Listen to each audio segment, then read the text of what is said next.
Fala galera, beleza? Meu nome é Guilherme e hoje eu vou falar sobre o Teorema de Pitágoras. O Teorema de Pitágoras é aquele famoso teorema que afirma que o quadrado da hipotenusa é igual à soma do quadrado dos catetos. Como assim? O que é hipotenusa? O que são catetos? Bom, hipotenusa e cateto são palavras utilizadas para descrever os lados de um triângulo retângulo. Triângulo retângulo é todo aquele triângulo que tem um ângulo reto. Bom, a hipotenusa é o lado do triângulo que está oposto ao ângulo reto, enquanto que os catetos são os lados que estão formando esse ângulo reto. Como assim? Suponhamos que você tenha este triângulo retângulo aí que está aparecendo na tela. Este lado aqui, que está sendo apontado agora, ele é chamado de hipotenusa. Por quê? Porque ele está oposto a este ângulo reto aí que também está aparecendo na tela. Enquanto que estes outros dois lados, eles são chamados de catetos. Por quê? Porque eles estão formando o ângulo reto. Eles são adjacentes ao ângulo. Entende? Então, o que o Teorema de Pitágoras ele afirma? Ele afirma que se a gente chamar a hipotenusa do triângulo de A e os catetos de B e C, a gente tem que A ao quadrado é igual a B ao quadrado mais C ao quadrado. O que isso quer dizer? Isso quer dizer que se eu pegar esse triângulo retângulo, que eu chamo a hipotenusa de A, e chamo esse cateto aí de B e esse outro cateto de C, isso quer dizer que se eu pegar esse cateto A e a partir dele criar um quadrado, a gente já sabe que um quadrado ele é uma figura que tem todos os quatro lados iguais, certo? Então, se eu criar um quadrado a partir desse lado A, esse quadrado vai ter todos os lados de tamanho A.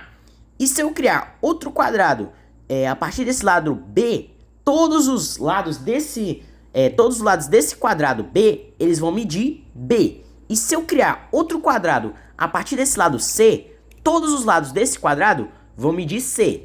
E o teorema diz o quê? Diz que se eu pegar a área desse quadrado B e somar com a área do quadrado C, eu vou ter a área do quadrado A. Só que agora você pode questionar, tá bom, mas como é que eu sei que esse teorema é verdadeiro? Como é que eu sei que eu não estou sendo enganado, que eu não estou acreditando em uma mentira? Por exemplo, o A pode assumir qualquer valor, o B também pode, e o C também pode assumir qualquer valor. Na verdade, não, eles não podem. Eles só podem assumir valores que são comprovados por este teorema. Mas aí vocês se perguntam, beleza, mas como é que eu provo que esse teorema está certo? Então, existem várias e várias formas de demonstrar o teorema de Pitágoras. Sério, existem mais de 1000 demonstrações diferentes do teorema de Pitágoras. Algumas tão complexas que você leva, sei lá, horas e horas para entender. Mas a que eu vou mostrar hoje é uma bem simplesinha. É uma demonstração que foi feita pela primeira vez pelo um ex-presidente dos Estados Unidos, James Garfield. Sim, um ex-presidente dos Estados Unidos demonstrou o teorema de Pitágoras. E a demonstração que ele fez foi muito simples. E eu vou mostrar.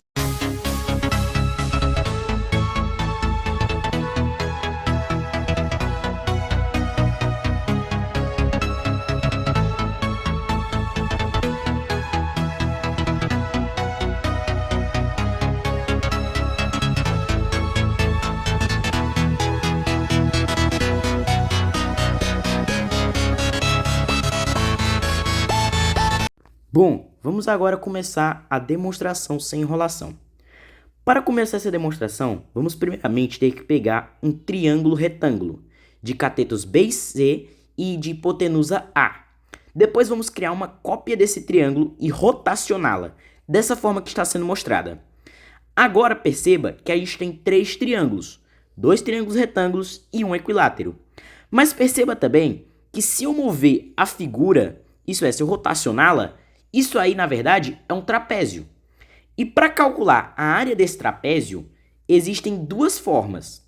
A primeira é aplicando aquela formulazinha clássica, base maior mais base menor vezes a altura dividido por 2. No caso, a minha base maior é quem? É C. E a minha base menor é B. Então a gente tem, e no caso a minha altura também é B mais C. Então a gente tem C mais B vezes C mais B dividido por 2. A segunda forma é calculando a área de cada um dos triângulos que está nesse trapézio, que forma esse trapézio. Então a gente tem que a área desse trapézio é igual a B vezes C dividido por 2, né? Mais B vezes C dividido por 2, mais A ao quadrado dividido por 2. Agora, a gente pode fazer o seguinte. Perceba que as duas fórmulas representam a mesma quantidade. Então eu posso dizer que elas são iguais. Ou seja, C mais B vezes C mais B é igual a BC mais BC mais A ao quadrado. Agora você deve estar se perguntando, tá bom, mas e o dividindo por 2? Por que você não colocou nessa outra parte? Bom, galera, por quê? O que a gente faz de um lado, a gente pode fazer do outro, certo?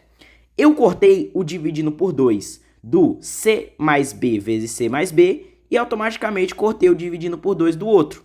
E isso não alterou em nada, porque mesmo eu tendo cortado o dividindo por 2, isso aí que eu fiz ainda continua sendo verdadeiro.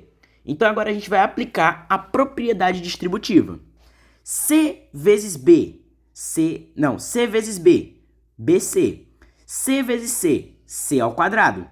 B vezes C, CB.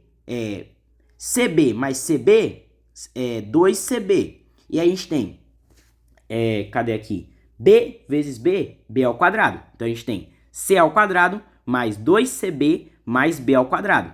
Agora aqui a gente tem BC mais BC mais A ao quadrado. A gente tem BC mais BC é igual a 2BC. 2BC mais A ao quadrado.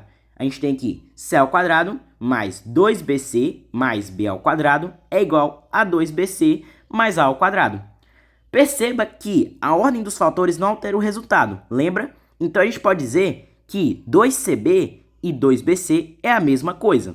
Logo, se a gente cortar eles, a gente vai ter que C ao quadrado mais B ao quadrado é igual a ao quadrado.